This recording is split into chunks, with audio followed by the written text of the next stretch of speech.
Je suis dans une exposition quasi permanente parce que je suis dans mon atelier. Je travaille ici en permanence, donc certaines œuvres sont tout le temps accrochées.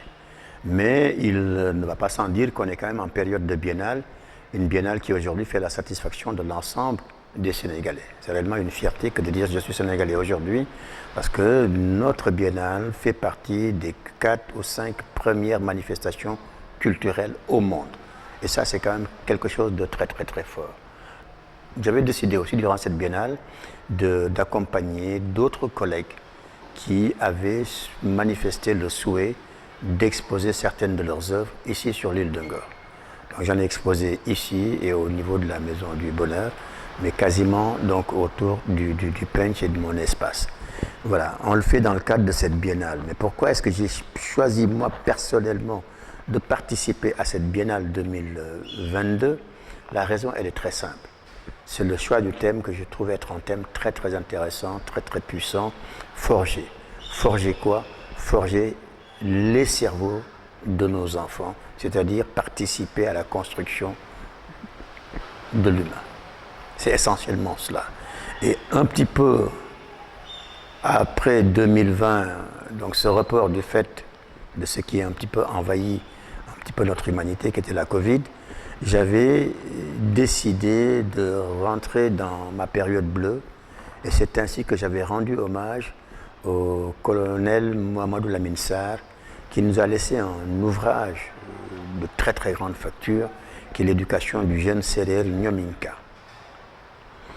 C'est lui qui m'a permis de comprendre la signification dans toutes ses dimensions du mot Indafa. Une éducation qui dure le temps d'une vie. Ça a été la première œuvre.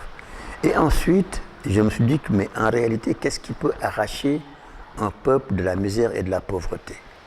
C'est aider nos enfants à se meubler les cerveaux avant de penser meubler leur salon. Qui parmi nos enfants sont les plus performants aujourd'hui?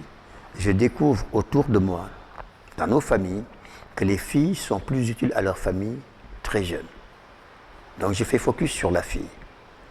J'essaie de parcourir les statistiques au niveau lycée, au niveau de certaines universités du monde, au niveau de certaines classes préparatoires, et je me rends compte de plus en plus que la fille est beaucoup plus présente dans ces écoles prestigieuses, ces grandes universités, que les garçons.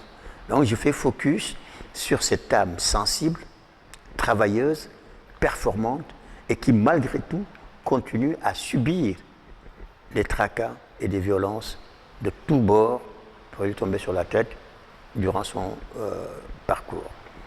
Je me tourne vers la femme à qui on fait porter le monde malgré toutes les violences exercées sur elle. Et je me suis incliné devant la femme pour dire tout simplement que nous gagnerions à mieux entendre et à mieux écouter cette personne-là qui est la femme, qui est à l'origine de l'humanité. J'ai l'habitude de le dire, n'eût été le péché originel, le couple ne serait jamais sorti du paradis. Donc, n'eût été Ève, aujourd'hui, on ne parlerait pas d'humanité. Un autre aspect qui me paraît extrêmement fort, ce qui fait nos identités aujourd'hui sur Terre et notre identité demain, parce que ce qui facilite notre traçabilité demain, nos empreintes, notre ADN, sont des éléments qui sont déposés dans le ventre précieux de la femme. Donc, le cri.